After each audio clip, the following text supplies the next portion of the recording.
कविता प्रवीण मांडे, जिल्हा बुलढाणा, तालुका देऊळगाव राजा. गाव कोणतं? आसोला जहागीर. कवा सांगायचं?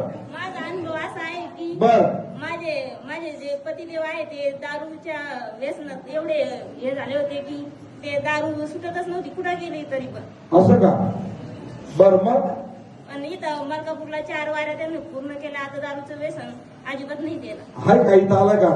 आज नाही आले पण तुमच्या संपर्कात आहे. आहेत का? बर ताई सांगते पूर्णपणे घालवलं आहे.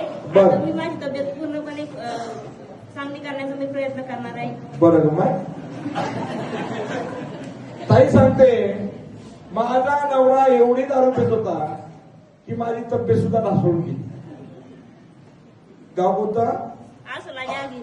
आसोला जहागीर, तालुका देऊळगाव राजा. आहे का रे आसोला जहागीर तुमच्याकडं? आहे. हा मग काय?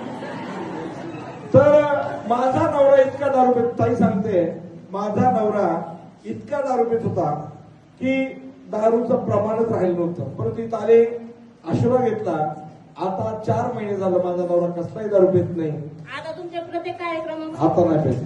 ताई सांगते माझा नवरा कसलो दारू पित होता, इथला आशीर्वाद घेतला.